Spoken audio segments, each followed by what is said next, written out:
한 아이가 태어나서 성인이 되기까지 20년의 시간이 걸리는 것처럼 영적으로도 우리 그리스도인이 온전한 신앙인이 되려면 참으로 많은 시간이 필요합니다.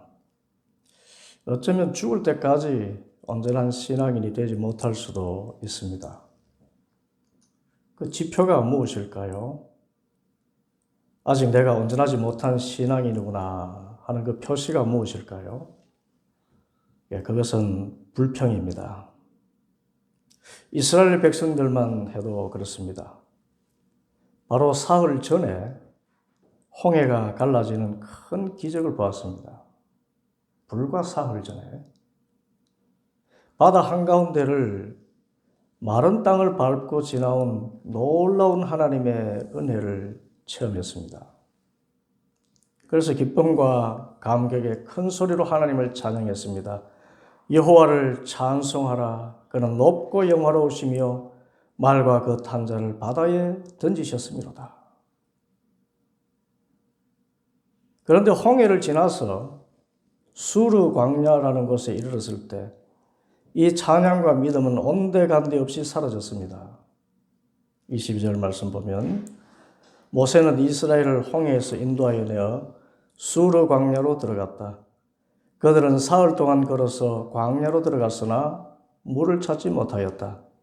마침내 그들이 마라에 이르렀는데 그곳에 물이 써서 마실 수 없었으므로 그곳의 이름을 마라라고 하였다. 이스라엘 백성은 모세에게 우리가 무엇을 마신단 말이냐 하고 불평하였다. 다시 불평이 터져나왔습니다. 홍해가 갈라지는 기적, 밤새도록 찬송하던 그 감격도 사흘 동안 물을 마시지 못하니 불평으로 바뀌었습니다. 우리도 다르지 않습니다. 처음 은혜 받았을 때는 나를 위해 피 흘리신 주님, 내 모든 것 주님께 드립니다. 제 생명까지 주님께 바칩니다. 맹세했던 우리들입니다.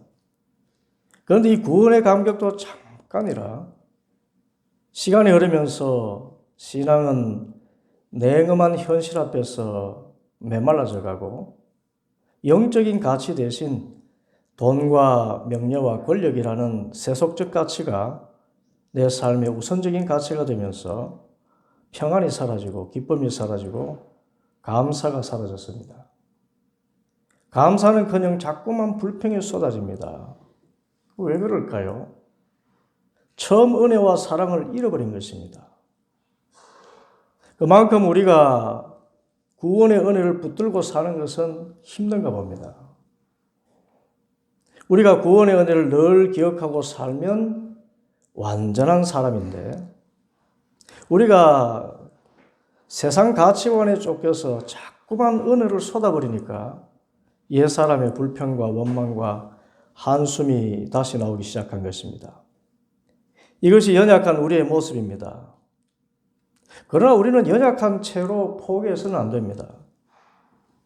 어린 채로 있는 것을 당연하게 생각해서는 안 됩니다. 구원의 은혜를 아는 우리는 계속 은혜 가운데 성장해야 합니다. 어느 정도까지 성장해야 됩니까? 성경은 우리의 성장이 예수님에게까지 미치도록 자라야 한다고 전합니다. 에베소 4장 15절에 우리는 모든 면에서 자라나서 머리가 되시는 그리스도에게까지 다다라야 합니다. 우리의 성장의 목표가 예수님이에요. 여기까지 달아야 됩니다. 그러면 우리가 어떻게 해야 은혜를 잃지 않고 온전한 그리스도인으로 자랄 수 있을까요? 그것은 첫째로 기도입니다. 오늘 말씀에 보면 이스라엘 백성들이 그렇게 불평을 해도 하나님께서는 그들의 필요를 채워주셨습니다. 어떻게 해요? 모세의 기도였습니다. 25절을 모세가 주님께 부르짖으니 주님께서 그에게 나무 한 그루를 보여주셨다. 그가 그 나뭇가지를 꺾어서 물에 던지니 그 물이 단물로 변하였다. 기도였습니다. 홍해가 갈라지는 사건도 마찬가지였지요. 뒤에 이집트의 군대가 쫓아오고 앞에 바다가 가로막혀 있는 상황에서 이스라엘 백성들은 하나님께 부르짖었다 했습니다. 불평과 원망과 탄식이었지만 이 탄식조차 하나님 앞에서였습니다. 그때 하나님은 모세를 통해서 말씀하시기를 두려워하지 마시오. 당신들은 가만히 서서 주님께서 오늘 당신들을 어떻게 구원하시는지 지켜보기만 하시오. 당신들이 오늘 보는 이 이집트 사람을 다시는 볼 수 없을 것이요. 주님께서 당신들을 구하여 주시려고 싸우실 것이니 당신들은 가만히 있으시오. 이 말씀대로 하나님은 바로의 군대와 친히 싸우시고 홍해를 가르치는 큰 능력을 나타내셨습니다. 오늘 수로 광야에서 물을 마시지 못해서 탄식하고 그 물이 쓴 물이라서 불평하는 가운데 하나님께서 그 마라의 쓴 물을 단물로 바꾸시는 기적을 행하신 것도 기도를 통해서였습니다. 모세의 중보 기도였습니다. 이스라엘 백성들의 불평이 터져나오자 모세는 사람을 상대하는 대신 하나님께 기도했습니다. 하나님께 기도하니 이스라엘 백성들이 다시 한번 살아계신 하나님의 능력을 체험하게 되었습니다. 우리 가운데 구원의 은혜를 잊어버리고 기쁨과 감사가 사라진 성도를 보게 되면 위에서 기도하시기 바랍니다.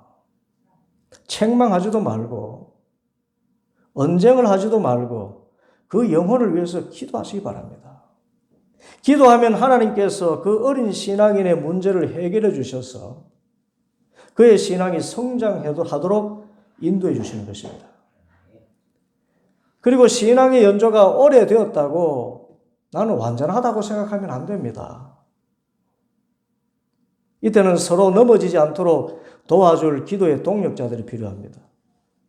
나를 위해서 기도하고 내가 저를 위해서 기도할 수 있는 그 기도의 동력자들이 있을 때 때로 쓰러지고 넘어지는 나를 위해서 서로가 중보기도 하면서 우리는 다시 일어설 용기와 지혜를 얻게 됩니다.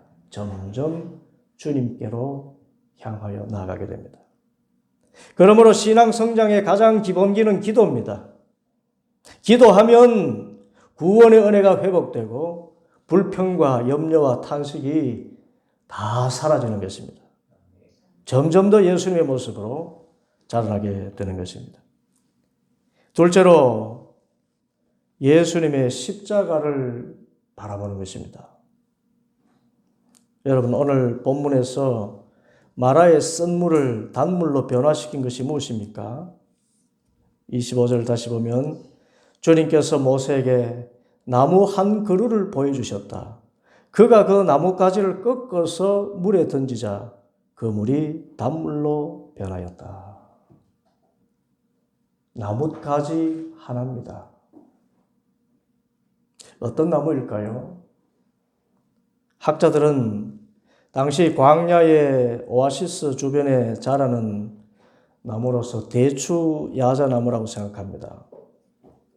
그러면 대추 야자나무 자체가 능력이 있어서 쓴 물을 단물로 바꿀까요? 결코 아니지요. 이 나뭇가지는 말 그대로 이름 없고 볼품 없는 나뭇가지입니다. 그리고 이 나뭇가지 자체가 효험이 있는 것이 아니라 이 나뭇가지로 상징되는 분이 쓴 물을 단물로 바꾸신 것입니다. 누구십니까?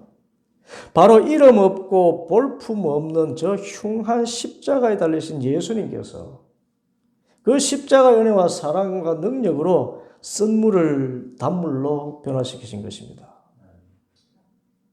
우리 마음속에 불평이 솟아나게 하는 것은 내 마음속에 쓴 뿌리가 있어서 그렇습니다. 그것을 치유하고 내 마음속에 달달한 평안과 사랑이 솟아나게 하는 것. 예수님의 십자가의 은혜입니다. 그 사랑을 체험할 때만 우리의 쓴물이 단물로 변화되는 것입니다. 오늘 마라의 쓴물을 단물로 변화시킨 나무의 가지는 이런 영적인 깊은 의미를 가지고 있습니다. 그것은 십자가입니다. 마라의 쓴물 곁에서 자란 나무라면 그 나무도 또한 쓴물을 머금고 자랐을 것입니다. 광야에서 자란 나무이기 때문에 낮의 더위와 밤의 추위와 사막의 모래폭풍까지 모든 고초와 시련을 다 겪은 나무입니다. 바로 우리의 모든 죄악, 삶의 모든 고통과 질병까지 다 감당하신 예수님의 십자가입니다. 예수님의 이 십자가의 사랑과 능력으로 쓴물이 단물로 변화된 것입니다. 이것을 이사야 선지자가 이 나뭇가지에 대해서 증거했습니다. 이사야 53장에 보면 우리가 들은 것을 누가 믿었느냐? 주님의 능력이 누구에게 나타났느냐?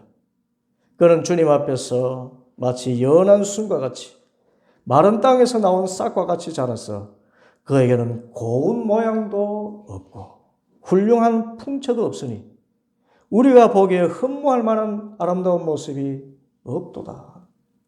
그는 사람들에게 멸시를 받고 버림을 받고 고통을 많이 겪었다. 사람들이 그에게서 얼굴을 돌렸고 그가 멸시를 받으니 우리도 덩달아 그를 귀하게 여기지 않았다. 이 나뭇가지입니다. 그는 실로 우리가 받아야 할 고통을 대신 받고 우리가 겪어야 할 슬픔을 대신 겪었다. 그러나 우리는 그가 징벌을 받아서 하나님에게 맞으며 고난을 받는다고 생각하였다. 그러나 그가 찔린 것은 우리의 허물 때문이고 그가 상처를 받은 것은 우리의 악함 때문이다. 그가 징계를 받음으로써 우리가 평화를 누리고 그가 매를 맞음으로써 우리의 병이 나았다. 우리는 모두 양처럼 길을 잃고 각기 제갈 길로 흩어졌으나 주님께서는 우리 모두의 죄악을 그에게 지으셨다. 우리의 삶의 모든 쓴물을 단물로 변화시키는 것은 예수님의 십자가입니다. 예수님의 십자가 안에서 우리의 더러운 죄가 깨끗이 씻음받고 마음과 육신의 질고가 고침을 받습니다. 무엇보다 영죽을 죄인이 살 길을 얻고 영원한 생명을 얻게 되었습니다. 이 십자가의 사랑과 능력을 알 때 변화되지 않을 인격이 없습니다. 우리의 변화가 이것이었지 않습니까? 주님의 십자가의 은혜와 사랑을 경험한 거로 이전까지의 삶을 청산하고 그래도 예수님 닮아보겠다고 그렇게 세상을 뒤로 하고 주님을 향해서 달려오지 않았습니까? 그래서 우리의 신앙의 성장은 정확히 예수님의 십자가의 이 은혜와 사랑을 회복하는 깊이에 비례하는 것입니다. 주님의 십자가 사랑을 회복한 만큼 나의 신앙이 성장하는 것입니다. 불평이 사라지고 감사가 있고 평안이 넘쳐나게 되는 것입니다. 그래서 우리 마음에 불평이 올라올 때 우리는 늘 주님의 십자가를 바라보고 그 첫 은혜를 생각해야 됩니다. 내가 첫 은혜 받았을 때 나 같은 죄인 살리신 주님의 은혜, 그 은혜 고백하면서 얼마나 눈물을 흘렸던가. 그때는 원수까지도 사랑할 그 마음 가지고 정말 아무리 힘들고 어려워도 주님 바라보면서 살아가겠다. 선으로 악을 이기며 살겠다. 그렇게 다짐하지 않았던가. 이렇게 주님의 십자가를 바라보고 그 첫 은혜를 회복해달라고 기도하면 주님께서 반드시 그 은혜를 회복시켜 주셔서 죄 대신 화관을, 선물 대신 단문을, 불평 대신 감사를, 또 기쁨의 관을 씌워주실 줄 믿습니다. 셋째로 하나님의 약속의 말씀을 붙드는 것입니다. 마라의 쓴물을 단물로 변화시키는 기적을 나타내신 다음에 주님께서 말씀하셨습니다. 25절에 그들에게 법도와 율례를 정하여 주시고 그들을 시험하신 곳이 바로 이곳이다. 마라의 기적을 경험하게 하신 후에 법도와 율례를 정해 주셨다 했습니다. 그리고 그들을 시험하셨다고 했습니다. 무슨 뜻일까요? 이 율례와 법도 그리고 시험에 관한 말씀은 훗날 모세의 고별 설교에서 다시 한번 나타납니다. 40년 광야 생활을 마친 후에 가나안 입성을 앞둔 이스라엘 백성들에게 모세가 마지막으로 선포한 말씀입니다. 신명기 8장 11절 말씀. 오늘 내가 당신들에게 전하여 주는 주님의 명령과 법도와 규례를 어기는 일이 없도록 하고 주 당신들의 하나님을 잊지 않도록 하십시오. 주님 잊지 말라는 것입니다. 이 율례. 당신들이 배불리 먹으며 좋은 집을 짓고 거기에서 살지라도 당신들의 소와 양이 번성하고 은과 금이 많아져서 당신들의 재산이 늘어날지라도 혹시 교만한 마음이 생겨서 당신들을 이집트 땅 종살이 하던 집에서 이끌어내신 주 당신들의 하나님을 잊어버리는 일이 없도록 하십시오. 이것이 율례입니다. 주님 잊지 말고 살라는 것. 주님께서는 넓고 황량한 광야, 곧 불뱀과 전갈이 우글거리는 광야와 물이 없는 사막에서 당신들을 인도하여 주시고 차돌 바위에서 샘물이 나게 하신 분이십니다. 광야에서는 당신들의 조상도 알지 못하던 만나를 당신들에게 먹이셨습니다. 이것이 다 당신들을 단련시키고 시험하셔서 나중에 당신들이 잘 되게 하시려는 것이었습니다. 당신들의 마음속으로 이 재물은 내 능력과 내 손의 힘으로 모은 것이라고 생각할 것 같아서 걱정이 됩니다. 그러나 주 당신들의 하나님이 당신들의 조상에게 맹세하신 그 언약을 이루시려고 오늘 이렇게 재산을 모으도록 당신들에게 힘을 주셨음을 당신들은 기억해야 합니다. 이 고백처럼 200만 명에 가까운 이스라엘 백성들은 저 황량한 광야, 곧 불뱀과 전갈이 우글거리는 곳과 물이 없는 사막에서도 40년을 넉넉히 살아내었습니다. 왜냐하면 그때마다 하나님은 구름 기둥과 불 기둥으로 인도해 주시고 차돌 바위에서 샘물이 나게 하시고 조상도 알지 못하던 만나를 먹여주시기 때문입니다. 왜 이런 기적이 나타났습니까? 여러분, 왜 이런 기적이 나타났을까요? 왜 마라의 썰물이 단물로 변하는 기적을 주셨을까요? 물이 없다고 불평하지 말라고, 먹을 것이 없다고 원망하지 말라는 것입니다.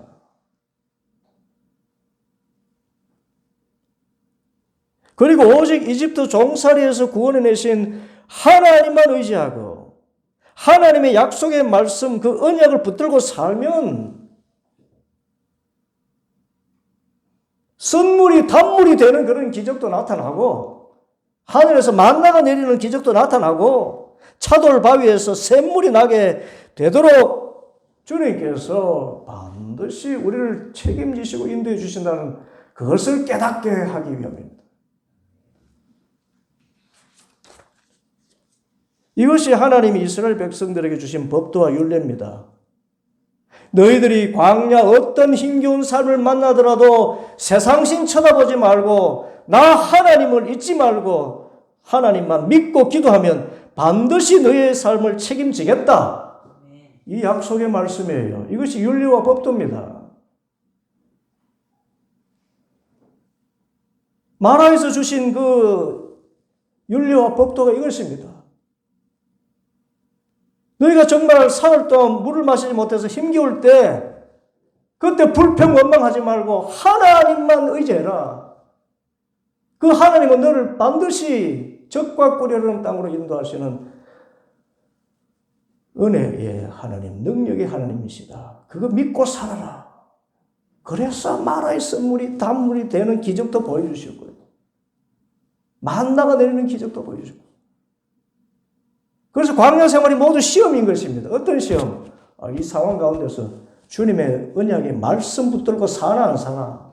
말씀 붙들고 살면 썩물이 단물이 되는 기적이 나타나기 때문에 그렇게 되도록 너희 마음속에 항상 주님 말씀 붙들고 사는 그런 훈련을 해라. 그것이 시험이에요. 참 쉽죠? 시험 문제 정말 쉽지 않습니까? 광야길 걸을 때 목마릅니다. 줄입니다. 그때 하나님 의지하면 주님께서 책임지신다. 이 말씀 붙들고 살면 주님께서 길 열어주신다. 이것이 시험 문제고 시험 답이에요. 그런데 이 시험이 그렇게 어려운가 봅니다. 조금만 어려우면 불평하고. 왜 그럴까요? 세상에는 물이 풍부하기 때문에 그렇습니다. 세상 돈이면 물 충분히 사먹고 만나가 아니라 온갖 것 다 누리며 살아갈 수 있기 때문입니다. 그래서 세상 가치관에 빠져들면은 세상 시험에 빠져버립니다. 주님이 내 인생을 책임지신다는 이 언약의 말씀 붙들고 살지를 못하게 됩니다. 그러니 점점 하나님을 멀리하게 되고 마침내 그 삶이 전체가 황량한 광야 생활로 전락하고 마는 것이에요. 우리 성도들은 광야 생활, 사흘길 걸어도 물을 찾지 못한 이런 상황이 될 때 주님이 내신 시험에 합격하기를 바랍니다. 어떻게 하면 합격하나요? 그래도 주님께서 내 삶을 책임지실 거야. 이 썩물이 단물이 되게 하실 줄 믿습니다. 차돌 바위에서도 물이 나게 하실 줄 믿습니다. 이 고백하는 것이 시험 합격이에요.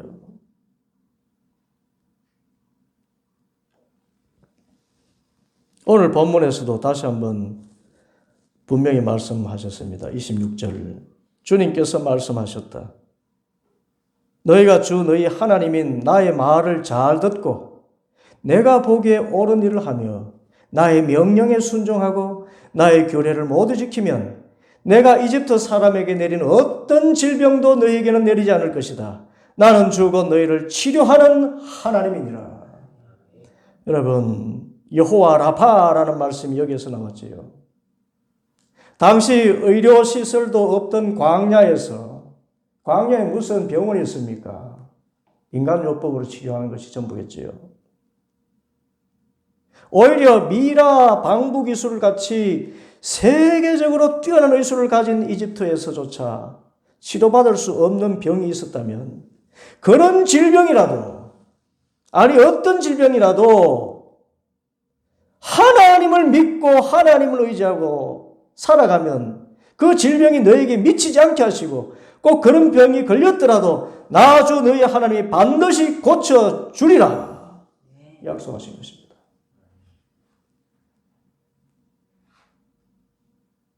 언제 이 역사를 나타냅니까? 세상의 헛된 어떤 것들, 우상과 거짓 신들을 믿지 않고 오직 하나님만 믿고 의지하는 사람들에게 그렇게 하신다는 것입니다. 병원 하나 없는 민간 요법으로 광야에서 거기서 약재료를 어떻게 구할 수 있었겠어요? 그런데 40년 동안에 애굽에 내리는 어떤 질병도 주님께서 내리지 않으시고 그들의 병을 치료하시고 생명의 길로 인도하셨습니다. 그래서 광야는 시험입니다. 너희가 하나님 말씀 의지하나 의지하지 않나. 그 말씀 의지하면 주님께서 책임져 주신다는데.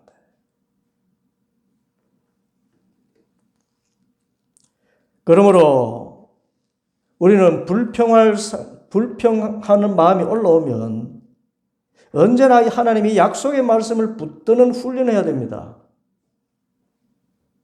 정말 이 시험을 이겨야 돼요. 시험에 합격해야 됩니다. 그래야 가나안 땅에 들어가지. 계속해서 이 시험에 넘어지잖아요. 사흘 동안 길 걸었는데 물이 없더라. 물을 만났는데 또 쓴 물이에요. 그냥 불평거리가 계속 생각나고 솟아나는 것입니다. 세상 잣대지요. 이집트에는 물 걱정하지 않고 살았는데 이집트에는 그래도 밥 먹고 사는 걱정하지 않았는데 자꾸 그렇게 세상 가치관으로 다시 돌아가는 것입니다. 그래서 시험 문턱에서 다시 넘어지고. 그런데 그런 마라의 쓴물을 만나든 또 광야길, 사흘길 가도 물을 만나지 못하든 그래도 그때 주님 주신 윤례 있잖아요. 주님 말씀하셨잖아요. 마라의 쓴물도 단물이 되게 하셨고 차돌 바위에서 샘물이 터지게도 하셔서 주님 반드시 제 삶을 인도하시고 살 길을 열어주실 줄 믿습니다. 이 훈련입니다. 이 훈련이 되어야 시험을 너끈히, 광야 시험에 너끈히 통과합니다. 그리고 마침내 적과 꿀이 흐르는 가나안 땅으로 들어가게 돼요.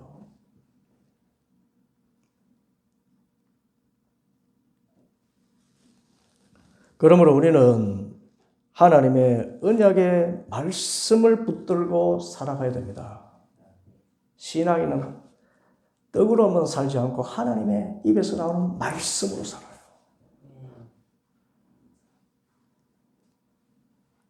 그리고 이 말씀하신 하나님은 신실하신 분이라는 것을 늘 믿어야 됩니다. 27절입니다. 그들이 엘림에 이르렀다. 거기에는 샘이 12곳이나 있고 종려나무가 70그루나 있었다. 그들은 그곳 물가에 진을 쳤다. 앞서 수르 광야 그리고 마라를 지나던 이스라엘 백성들은 불평과 원망으로 입이 거칠어질 대로 거칠어졌지요. 그런데 조금 더 가니까 마라와는 비교할 수 없는 엘림이 나타났습니다. 오아시스입니다. 성경 지리학자들은 마라에서 엘림까지 불과 10km 정도 거리에 떨어지지 않다 그래요. 그러니까 만일 이스라엘 백성들이 마라에 도착했을 때 그래 이제 10km만 더 걸어가면 엘림이라는 오아시스가 있다. 이 사실만 알았더라도 원망하거나 불평하지 않았을 것입니다. 하나님은 마라의 쓴물 조금만 더 가면 엘림을 준비해 주셨거든요. 그걸 믿지 못하니까 불평하고 원망하고. 그리고 불평하고 원망하니까 다가오는 게 뭡니까? 쓴물이에요. 쓴뿌리가 있어서 불평 원망하지만 반대로 불평 원망하면 또 쓴물을 마시게 되어 있습니다.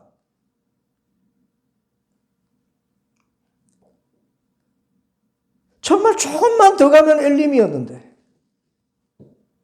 그래서 엘림에 도착했을 때 이스라엘 백성들이 얼마나 기뻤을까요? 한편 조금만 더 가면 이렇게 물이 넘치는 엘림이 나오는데 그것도 모르고 모세와 하나님 앞에서 투덜거리며 불평했으니 하나님을 원망했던 자신의 모습들이 얼마나 쪽팔렸을까요? 여러분 신앙생활 하면서 쪽팔린 경험 없습니까? 하나님에 대해서 불평 원망하고 하다가 조금 가니까 그 문제를 주님께서 다 이미 해결해 놓으신 그런 증거가 나타나는데 그때 얼마나 쪽팔렸습니까? 그런데 그런 쪽팔림이 있어야 돼요.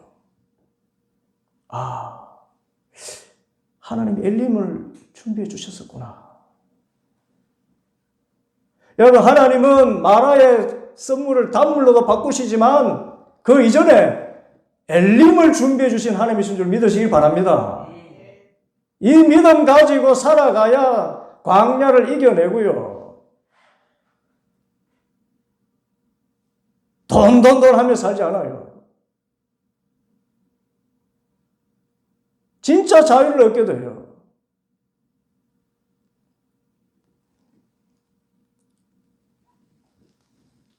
참 그런데 그 마라에서 그런 불평에도 불구하고 주님은 그들에게 닥친 그 당장의 어려움을 해결해 주셨습니다. 썸물을 단물로 변화시키셨어요. 피할 길을 열어주셨어요. 이 신실하신 은혜의 하나님이십니다. 민수기 23장 19절 하나님은 사람이 아니시니 거짓말을 하지 않으시고 인생이 아니시니 후회가 없으시도다 어찌 그 말씀하신 바를 행하지 않으시며 하신 말씀을 실행하지 않으시랴. 그러므로 불평하지 말고 신실하신 하나님을 믿고 그 약속의 말씀을 붙들고 조금만 더 인내하며 나아가기를 바랍니다. 조금만 더 인내하며 주님 믿고 나가면 곧 엘림에 다다르게 돼요. 샘이 12곳이나 있고 종려나무가 이런 그루나 있는 하나님이 그 사랑하시는 자를 위해서 예비하신 복된 처소가 우리를 기다리고 있는 것입니다. 신실하신 하나님을 믿고 모든 불평을 물리치고 예수님의 십자가의 은혜와 사랑 안에서 그때그때마다 썸물을 단물로 변화시켜 주시는 그런 기적, 그리고 마침내 엘림의 큰 쉼과 평안을 얻는 원숙한 신앙인으로 살아가는 성도들 되기를 간절히 소원합니다. 기도하십시다.